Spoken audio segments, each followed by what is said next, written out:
बिस्मिल्लाहिर्रहमानिर्रहीम। मैंने एक मुतवस्सित घराने में आंख खोली। मैं अपने वालिदैन की इकलौती और लाडली बेटी थी। मेरे अलावा मेरा एक बड़ा भाई भी था।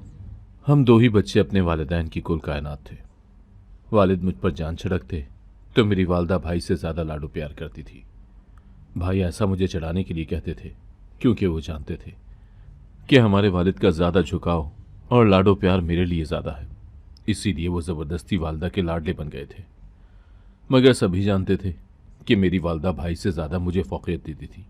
बचपन हमारा ऐसे ही कभी लड़ते झगड़ते तो कभी नोक झोंक करते गुजरा। हम अपनी छोटी सी दुनिया में बेहद खुश रहते थे। बाहर की दुनिया कितनी बेहिस और कितनी जालिम है, मुझे तो इस बात का भी अंदाजा न था कि सगे रिश्ते कैसे रूप बदलते हैं। खून भी कभी किसी का इस कदर सफ़ेद हो सकता है। मैं तो अपनी दुनिया में मगन अपने माँ बाप और भाई के साथ बेहद अच्छी और खुश खुरम जिंदगी बसर कर रही थी। हम लोग इस कदर अमीर लोग न थे। मेरे वालिद एक बैंक में मुलाजमत करते थे और वालदा खालिस घरेलू खातून थी जिन्हें सिर्फ अपने घर और घर की चार दीवारी से मतलब था। उनकी जिंदगी जैसे हम दोनों बहन भाइयों के लिए ही वक्फ थी। वो हमें पढ़ा लिखा कर इस माशरे का एक बेहतरीन इंसान बनाना चाहती थी। हमारे घर में रुपए पैसे की फरावानी तो न थी, मगर मोहब्बत और खुलूस की बहुत फरावानी थी। मैंने उन्हीं दिनों कॉलेज में दाखिला लिया था और खूब दिल लगाकर पढ़ा करती थी। मुझे बचपन से ही पढ़ाई का बेहद शौक था और इसी शौक को देखते हुए मेरे वालिद ने भी कभी मेरी पढ़ाई की राह में कोई रुकावट हायल न की थी, बल्कि वो मुझे पढ़ाने के लिए हर मुमकिन जतन करते थे। उनकी तनख्वाह सिर्फ इतनी थी जिससे घर का गुजर बसर अच्छे तरीके से हो सकता था, मगर इस बात ने भी मेरे पढ़ने के शौक में कोई रुकावट न डाली। मेरे भाई उन दिनों कॉलेज के आखिरी साल में थे और साथ ही एक छोटी मोटी नौकरी करके अपनी पढ़ाई का खर्चा खुद ही पूरा कर रहे थे। भाई को पढ़ लिख कर कुछ बनने का जुनून की हद तक शौक था। वो पढ़ लिख कर बेहतरीन से नौकरी करना चाहते थे, मगर वो जानते थे कि इस रास्ते में अभी बहुत सी रुकावटें हैं। मगर उनका अज़्म इस्तक़लाल हर रुकावट पर भारी था। वालिद उन्हें यही समझाने की कोशिश करते कि मेहनत करना अच्छी चीज़ है, मगर इसे ज़रूरत से ज़्यादा सर पर सवार न करें। लेकिन भाई की एक ही रट थी कि उन्हें अपनी मौजूदा तर्ज ज़िंदगी नहीं भाती। वो बहुत मेहनत करके इस तर्ज ज़िंदगी को बदलना चाहते थे। भाई जैसे इस घर में और इस इलाके में रहकर खुश न थे। वो हमेशा वालिद और वालदा से यही कहते कि इस इलाके को छोड़कर किसी बेहतर इलाके में घर ले लिया जाए, मगर अभी हालात इस बात की इजाज़त न देते थे और मैंने इसी बात पर अक्सर भाई को कुड़ते हुए देखा था। वो सख्त मेहनत कर रहे थे अपना बेहतर मुस्तकबिल बनाने के लिए। कुछ अरसे बाद भाई की तालीम भी मुकम्मल हो चुकी थी और उन्हें एक कंपनी में अच्छे पैकेज पर मुलाजमत भी मिल चुकी थी। जितना भाई ने सोचा था उनकी तनख्वाह उनकी सोच से भी कहीं ज़्यादा थी, मगर भाई अब भी इस बात पर खुश न थे, मगर थोड़े बहुत मुतमईन ज़रूर हो गए थे। उन्हीं दिनों मेरे लिए एक बेहतरीन घराने से रिश्ता आया। वालिदैन ने पहले तो सोचो विचार से काम लिया क्योंकि ये रिश्ता गैरों में से आया था, इसीलिए वालिदैन को सोचने में बहुत वक्त लग रहा था। और दूसरा, वो लोग हैसियत में भी हम लोगों से कहीं ज़्यादा थे। उनकी करोड़ों की जायदादें थी, इसलिए ये रिश्ता कहीं से भी मेल नहीं खा रहा था। मगर लड़के वाले बज़िद थे कि वो हमारे घर में ही रिश्ता करना चाहते हैं। मेरी वालिदैन की सोच ये थी कि अपनी ही हैसियत के लोगों में रिश्ता करना चाहिए ताकि मुझे शादी के बाद किसी किस्म की परेशानी का सामना नहीं करना पड़े। मगर वो लोग भी जैसे अपनी ज़िद पर अड़ से गए थे, क्योंकि उनका कहना था कि उनके बेटे की शदीद ख्वाहिश है कि मुझसे ही रिश्ता किया जाए। मगर मैंने उनके बेटे को कभी नहीं देखा था। मेरे लिए वो कोई अनजान शख्स ही था, इसलिए मैंने इस रिश्ते का इख्तियार अपने वालिदैन को ही सौंप दिया था, क्योंकि इससे पहले मेरी ज़िंदगी में कोई नहीं था। मैं इस रिश्ते से बिल्कुल ही नावाकिफ थी। काफ़ी वक्त की सोचो विचार के बाद बिलाखिर वालिदैन ने इस रिश्ते पर हामी भर ली। मेरे वालिदैन ने मेरे बाद की ज़िंदगी का सोचा। शायद जो आराम और आसाइशें मुझे इस घर में न मिल सकी वो मुझे अपने घर जाकर मिल जाएं। मेरे ससुराल वाले आके रिश्ता पक्का करके चले गए थे और जल्द ही मंगनी कभी बोलकर चले गए थे, क्योंकि मेरे होने वाले शौहर दूसरे मुल्क काम के सिलसिले में मुकीम थे। मेरे वालिदैन ने भी उनसे ऑनलाइन बात करके इस रिश्ते पर हामी भरी थी। इसी तरह दिन आहिस्ता आहिस्ता गुजरते चले गए। मेरा रिश्ता पक्का होने के बाद अम्मी को भाई की फिक्र सताने लगी। अब वो जल्द अज जल्द इस घर में बहू लाना चाहती थी। वो चाहती थी कि उनके जीते जी उनके बेटे और बेटी की शादी हो जाए, इसीलिए उन्होंने भाई को शादी के लिए राज़ी किया। मगर भाई अभी शादी के लिए किसी सूरत भी राज़ी नहीं हो रहे थे। वो अपना बेहतरीन मुस्तकबिल बनाना चाहते थे। वो बेहतर से बेहतरीन की तरफ जाना चाहते थे, मगर अम्मी की जिद के सामने बिलाखिर उन्होंने हथियार डाल दिए थे। अम्मी अपने बहू के रूप में अपनी बहन की बेटी को ब्याह लाई। भाई की शादी के कुछ ही अरसे बाद मेरे माँ बाप कार हादसे में जाँ बहक हो गए। अब घर में सिर्फ भाई भाभी और मैं रह गए। मैंने कभी अपनी ज़िंदगी में इतना अकेलापन महसूस नहीं किया था जितना मैं अपने माँ बाप के जाने के बाद महसूस कर रही थी। ये घर मुझे काट खाने को दौड़ने लगा। भाई भाभी अपनी ज़िंदगी में मगन थे। अब घर में और उनकी ज़िंदगियों में मेरी कोई जगह और अहमियत न थी। मेरी अहमियत इस घर में सिर्फ इतनी थी कि मैंने पूरे घर के कामों का बोझ अपने सर पर उठाया हुआ था और भाभी को हिलकर कोई काम करने न देती थी। जब भी भाभी मुझे इस घर में बर्दाश्त कर रही थी, वरना मुझे कब का हाथ पकड़कर इस घर की दहलीज के पार करवा चुकी होती। शादी के बाद भाई भी ये सब देखकर खामोश थे। उन्होंने जैसे अपनी आंखें बिल्कुल ही बंद कर ली थी और अपने लब मेरी जानिब से मुकम्मल तौर पर सी लिए थे। उन्हें मेरे अकेलेपन और तन्हाई से कोई सरोकार न था। उन्हें सिर्फ अपनी बीवी की खुशामद करने से सरोकार था। वो सिर्फ वही काम करते जिस काम से उनकी बीवी खुश होती, चाहे वो मुझे जलील करना हो या बात बात पर मेरी इज्जत नफ्स को मजरूह करना हो। मेरी माँ जाया मेरा भाई ये भूल चुका था कि मैं उनकी सगी बहन हूँ। अब मेरी हैसियत और अहमियत इस घर में सिर्फ और सिर्फ एक नौकरानी की सी थी। भाई तो ये भी भूल गए थे कि मेरे माँ बाप ने मुझे किस तरह नाजो नाम से परवान चढ़ाया था। अब सिर्फ उनकी नज़रों में अपनी बीवी की कही गई बातें ही सच्ची मालूम होती और ज़रा ज़रा सी बात पर दोनों मुझे झिड़क कर रख दिया करते थे। पूरी रात मेरी दिन भर की बातों पर जलते कुड़ते और रोते हुए गुजरती थी। किसी को मेरे हाल की खबर न थी। अगर मैं 2-2 दिन खाना ना खाती तो मुझे कोई पूछने वाला नहीं था। मेरा हाल दिन ब दिन बद से बदतर ही होता जा रहा था। वालिदैन के इंतकाल को कुछ वक्त गुजर चुका था। मैं भी काफ़ी हद तक संभल चुकी थी और हालात से समझौता कर चुकी थी। जैसे भी हालात थे, मैंने खुद को बेहिस बनाकर सिर्फ घर के कामों तक ही महदूद कर लिया था। अब मैंने अपने ही भाई से उम्मीदें रखनी छोड़ दी थी। उन्हीं दिनों मेरी ज़िंदगी में एक और क़यामत मेरी बर्बादी की मुंतज़िर थी। भाई जिस जॉब के लिए एक अरसे से कोशिश और जिद्दोजहद कर रहे थे, वहाँ से उनका अपॉइंटमेंट लेटर आ गया था और ये जॉब उनकी बैरून मुल्क थी। ये भी कोई मसला न था, मगर भाभी ने उनके साथ जाने की रट लगा ली और भाई से दिन रात लड़ने लगी। भाभी को साथ ले जाने के लिए भाई के पास इतना असासा मौजूद नहीं था, मगर भाभी ने अपनी मनवा कर ही दम लिया। भाभी को वहाँ लेकर जाने के लिए भाई को मेरे वालिदैन का ये घर लाजमी बेचना पड़ता। मुझे अपना सोच सोच कर परेशानी खाई जा रही थी कि भाई भाभी के जाने के बाद मैं कहाँ रहूँगी या मेरा क्या होगा। मगर वो दोनों तो सिरे से मेरा सोच ही नहीं रहे थे। लेकिन ये सिर्फ मेरी गलतफहमी थी। वो लोग मेरा सोच रहे थे, मगर मेरा इतना बुरा सोचेंगे ये मैंने कभी सोचा भी नहीं था। भाई ने मेरे ससुराल फ़ोन करके उनसे मेरी शादी की जल्द अज जल्द बात की तो उनका यही कहना था कि उन्हें भी शादी करने के लिए मज़ीद वक्त दरकार है, क्योंकि उनका बेटा अभी तक बैरून मुल्क में ही है और वहाँ से आने में वक्त लग सकता है। उनकी बात सुनकर भाई वक्ती तौर पर तो खामोश हो गए, मगर उन दोनों के जहनों में कुछ और ही चल रहा था, जिसका मुझे अंदाज़ा जल्द ही होने वाला था। कुछ दिन बाद कुछ मर्द और औरतें हमारे घर तशरीफ़ लाए। भाभी ने मामूल के मुताबिक मुझे किचन में भेज दिया ताकि मैं उन लोगों की मेहमान नवाजी के लिए इंतज़ाम कर सकूं, और मैं भी बिना कोई भी सवालों जवाब किए किचन में चली गई। किचन से जब चाय बनाकर उनके सामने हाजिर हुई तो उन औरतों ने मुझे अपने पास बिठा लिया और सवालों जवाब करने लगी। मैं नासमझी से अपनी भाभी को देखने लगी। उन्होंने मुझे उन औरतों के सवालों के जवाब देने का इशारा किया और ख़ुद भी मुस्कुराकर उनसे बातें करने लगी। चलते चलते उन औरतों में से एक ने मेरे हाथ पर पैसे रखे और कहा, उनकी तरफ से रिश्ता पक्का समझे। मैं हमवन्नक बनी कभी अपनी भाभी का चेहरा देखती तो कभी अपने भाई का चेहरा देखती, मगर वो दोनों तो यूं मुझे नज़रअंदाज करके उन लोगों के साथ बातों में मसरूफ़ थे जैसे मेरा कोई वजूद ही ना हो। मेरा रिश्ता वहाँ से तोड़कर दूसरी जगह तय कर दिया गया था, क्योंकि भाई को जल्द अज जल्द इस मुल्क से जाना था और वो मेरी जिम्मेदारी अपने गले में बांध कर नहीं जा सकते थे। इसीलिए उन्होंने मुझसे पीछा छुड़ाने की सबसे अच्छी तरकीब यही सोची कि मेरा मंगेतर तो बाहर मुल्क में है, इसलिए मुझे किसी दूसरे आदमी के पल्ले बांध दिया जाए और इस जिम्मेदारी से जान छुड़ाई जाए। ये सारी बातें मुझसे पूछना तो दूर, बताना भी गवारा नहीं की गई थी और मैं जैसे पत्थर की मूरत बनी अपनी जगह जम कर रह गई थी। मेरे पुराने ससुराल वालों को जब ये खबर पता चली तो उन्होंने बहुत वावेला किया, मगर मेरे भाई भाभी ने उनकी एक न सुनी और उनकी बेइज्जती करके उन्हें अपने घर से निकाल दिया। मैं ये सब देखकर रोती सिसकती रह गई, मगर मेरे रोने की परवाह ही किसे थी। मेरे भाई भाभी तो मेरी तरफ से मुकम्मल तौर पर आंखें बंद किए बैठे थे। कुछ दिन बाद भाई ने मेरा निकाह उस आदमी से करवा दिया जिसे उन्होंने मेरे लिए मुंतखब किया था। यह आदमी ना सिर्फ बेहद गरीब था, बल्कि खबासत उसके चेहरे से टपक रही थी।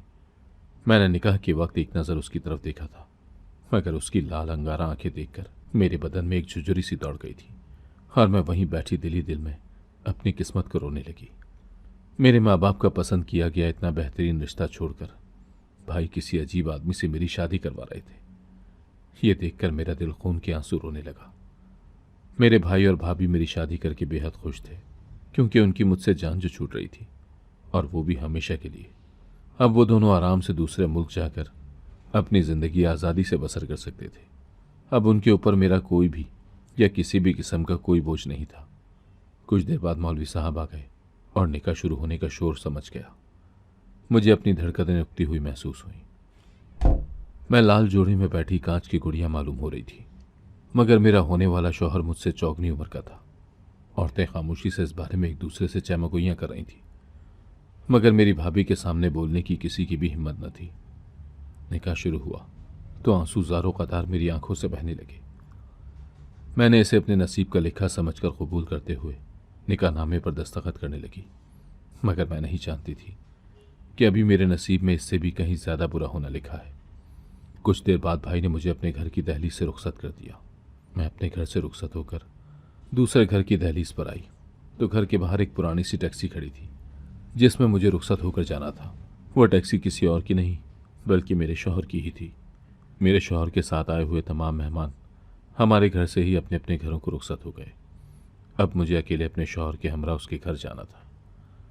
मैंने इसको भी अपने नसीब का लिखा समझा और टैक्सी की जानिब कदम बढ़ा दिए। अभी टैक्सी घर से कुछ दूर ही चली थी कि हमारी टैक्सी के सामने कुछ ख्वाजा सरा आकर खड़े हो गए और हाथ से टैक्सी को रुकने का इशारा किया। मेरे शौहर ने समझा कि कोई सवारी है जो टैक्सी के इंतज़ार में खड़ी है। मेरे शौहर ने रुककर उन्हें बताना चाहा कि इस वक्त वो कोई सवारी नहीं ले सकता। शौहर ने टैक्सी रोकी तो सामने ही कुछ ख्वाजा सरा खड़े थे।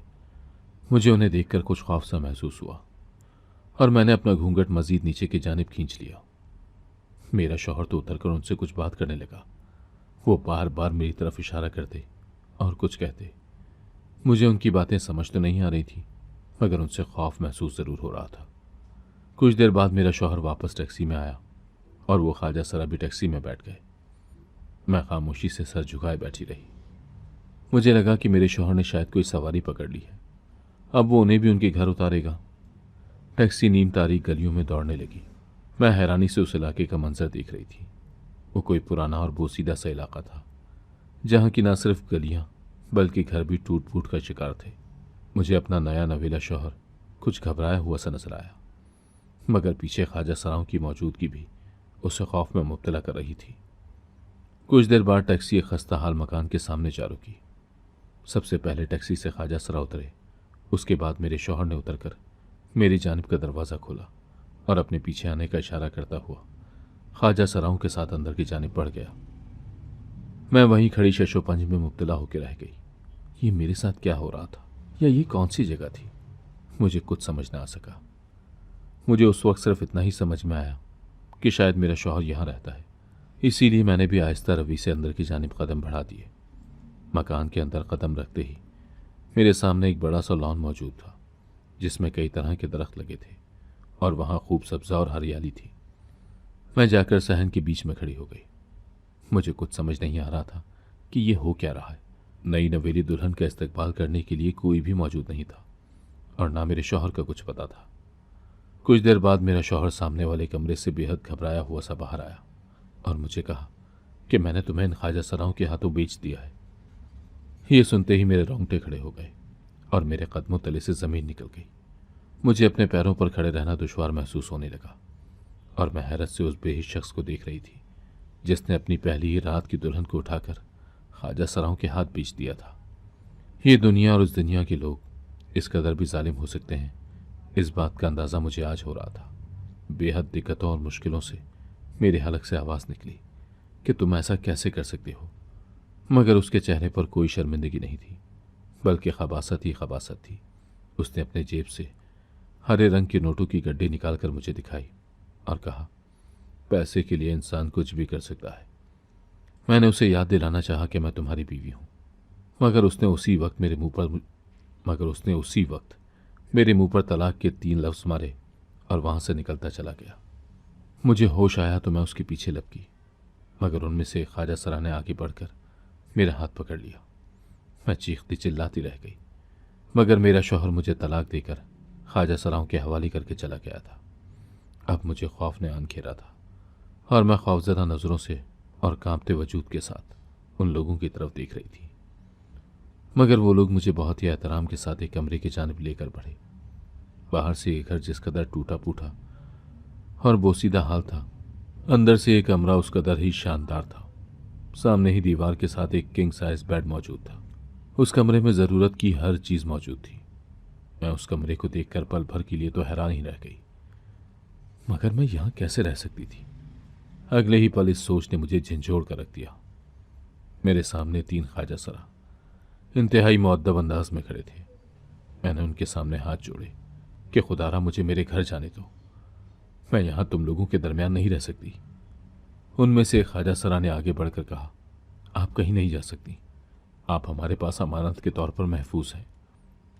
जब तक आपको लेने के लिए आपके असल हकदार नहीं आ जाते, आप यहाँ से कहीं नहीं जा सकती। मजीद ये कि आपको यहाँ किसी भी किस्म की तकलीफ या परेशानी का सामना नहीं करना पड़ेगा, इसीलिए आपको हमसे डरने की हरगिज़ ज़रूरत नहीं है। मैंने उन ख्वाजा सराओं से कहा, मुझे मेरे भाई भाभी के पास जाने दिया जाए, मगर वो लोग इस बात पर भी राज़ी नहीं हुए और कहा कि वो मेरे भाई भाभी पर भी भरोसा नहीं कर सकते। वो मुझसे जान छुड़ाने के लिए मेरा हाथ असल हकदार की जगह फिर किसी राह चलते को थमा देंगे।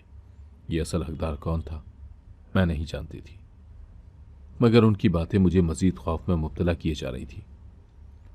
मैंने उनसे वापस जाने के लिए बेहद मिन्नत समाजत की, मगर उन पर मेरी बातों का कोई असर न हुआ और वो लोग मुझे उस कमरे में छोड़कर चले गए। मैं वहीं फर्श पर बैठकर रोने लगी।